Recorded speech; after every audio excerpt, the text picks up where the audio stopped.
মোদি বলছেন আব কি বার 400 পার। और अब की बार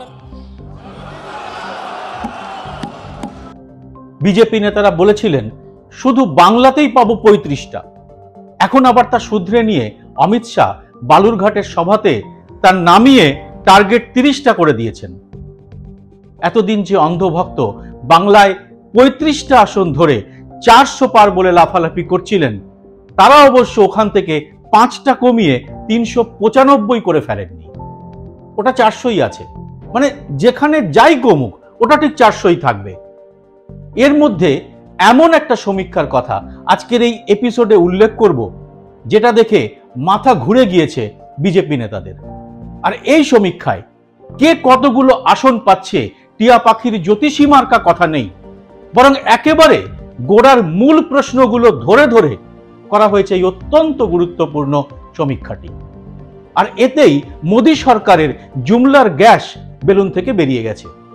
সমীক্ষাটি সামনে আসার পরে বিজেপির নেতারাই এখন প্রচারের স্ট্র্যাটেজি চেঞ্জ করা নিয়ে আলোচনা শুরু করেছেন। আসুন আমরা এই ভিডিওটিতে অত্যন্ত সরল ভাষায় এই সমীক্ষাটি নিয়ে আলোচনা করি। ভিডিওটি পুরো দেখে ভালো লাগলে এটি লাইক ও প্রচুর শেয়ার করবেন, আর চ্যানেলটি সাবস্ক্রাইব করে নোটিফিকেশন বেলটি চালু করে রাখতে ভুলবেন না। অনেকের ধারণা আছে এই সাবস্ক্রাইব করার জন্য টাকা খরচ করতে হয়। এটা একেবারেই ভুল ধারণা। এটা বিনামূল্যে করা যায়। আপনার এই সামান্য সহযোগিতায় আমি আরো বেশি বেশি করে কাজ করার উৎসাহ পাব।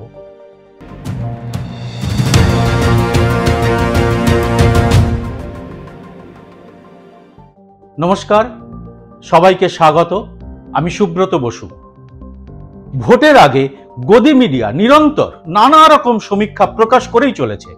তাদের নানা ভাগে যোগ বিয়োগের গোলক ধাঁধা তৈরি করে শেষ পর্যন্ত মোদির বিপুল জয় আর বিরোধীদের মোটামুটি সাফ হয়ে যাওয়ার কথা বলে ভক্তদের উজ্জীবিত করা হচ্ছে। কিন্তু আসল কথাটা হলো, এসব সমীক্ষা রিপোর্টের কোনো বিশ্বাসযোগ্যতাই নেই। কারণ আপনারা জানেন এই সব মিডিয়ার মালিক কারা, আর তাদের স্বার্থটাই বা কি। এই বাংলাতেই চলা একটি সর্বভারতীয় গদি মিডিয়ার মালিক গোষ্ঠী বিজেপিকে নির্বাচনী বন্ডে কোটি কোটি টাকা চাঁদা দিয়ে দেশের হাজার হাজার কোটি টাকার নির্মাণের ঠিকাদারি হাতিয়ে নিয়েছে।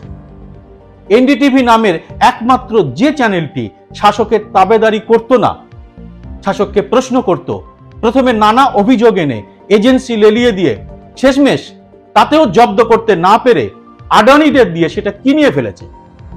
এখন সেটিও কার্যত চাটুকার মিডিয়ায় পরিণত হয়েছে। এই এনডিটিভির মালিক প্রখ্যাত সাংবাদিক প্রণয় রায় প্রথম জীবনে এই নির্বাচন সমীক্ষার জন্য নাম করেছিলেন। পরে তিনি নিজেই এই কাজটিকে অবৈজ্ঞানিক আখ্যা দিয়ে ছেড়ে দেন। তাহলেই বুঝুন এইসব সমীক্ষার রিপোর্ট কতটা বিশ্বাসযোগ্য। কিন্তু ভোটের বাজারে একটি ব্যতিক্রমী সমীক্ষা এনেছে সিএসডিএস। আমরা যারা সাংবাদিকতা করি বা যারা এই সমীক্ষার বিষয়টি নিয়ে চিন্তা ভাবনা করেন, তারা জানেন সিএসডিএস এমন এক সংস্থা, এই ক্ষেত্রে তাদের গুরুত্বই অন্যরকম।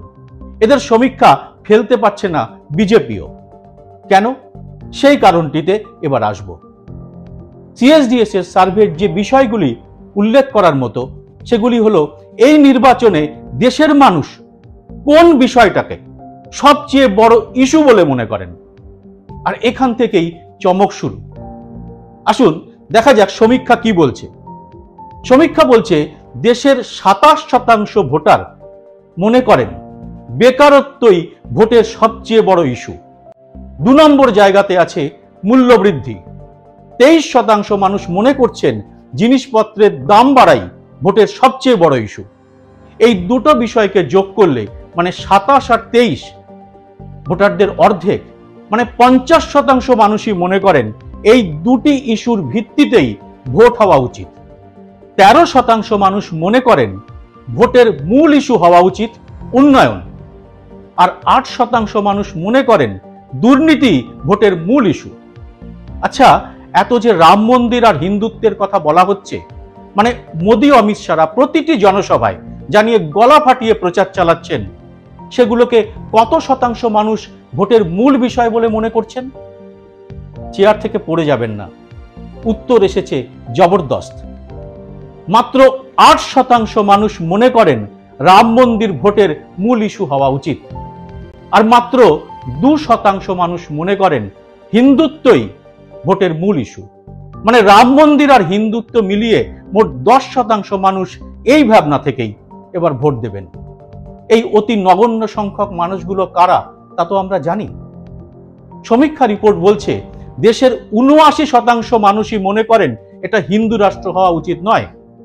তাহলে এই সমীক্ষা কেন মোদী ও অমিত শাহের রাতের ঘুম কেড়ে নিয়েছে বুঝতেই পারছেন।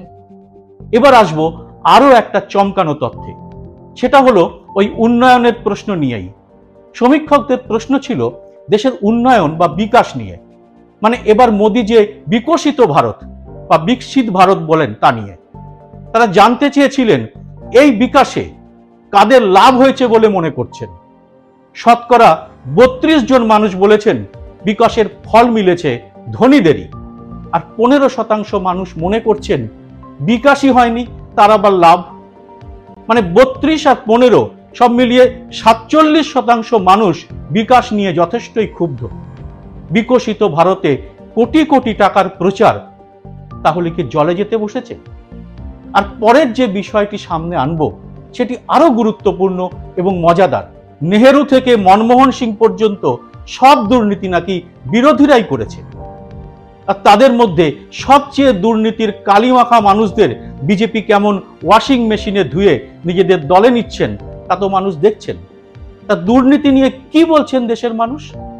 মোদির আমলে গত 5 বছরে দুর্নীতি বেড়েছে বলে মনে করছেন শতকরা 55 জন মানুষ, মানে অর্ধেকেরও বেশি। অন্ধভক্তরা প্লিজ এসব সমীক্ষার কথায় একদম বিশ্বাস করবেন না।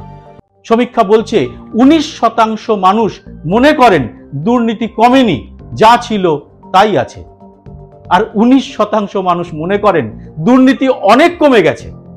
নির্বাচনী বন্ডের দুর্নীতিকে শুধু দেশের নয়, বিশ্বের সবচেয়ে বড় দুর্নীতি বলে আখ্যা দিয়েছেন আমাদের অর্থমন্ত্রী নির্মলা সীতারামনের স্বামী অর্থনীতিবিদ পরাকালা প্রভাকর। এরপরেও এই 19% মানুষ যারা মনে করছেন দুর্নীতি কমে গেছে, তারা কে বা কারা তা বুঝতে নিশ্চয়ই অসুবিধে হচ্ছে না। এরকম অনেক চমকানো তথ্য রয়েছে এই সমীক্ষায়। তবে এর একটা বিষয় না উল্লেখ করলেই নয়, সেটা হলো কৃষকদের আন্দোলন, যা এই সরকারকে দুবার কাঁপিয়ে দিয়েছে। সরকার কখনো রাস্তায় কাঁটা বিছিয়ে টিয়ার গ্যাস গুলি চালিয়ে এই আন্দোলনকে দমন করতে চেয়েছে, প্রমাণ করতে চেয়েছে এটা একটা বড় চক্রান্ত, এর পেছনে খালিস্তানিদের হাত রয়েছে। এ নিয়ে সমীক্ষা কি বলছে?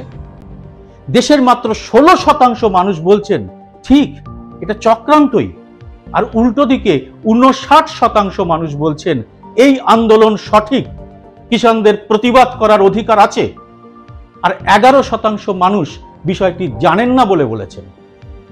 এরকম আরো আশ্চর্য সব তথ্য রয়েছে এই সমীক্ষা রিপোর্টে। যারা আরো বিস্তারিত জানতে চান তারা গুগলে গিয়ে এই রিপোর্ট দেখে নিতে পারেন।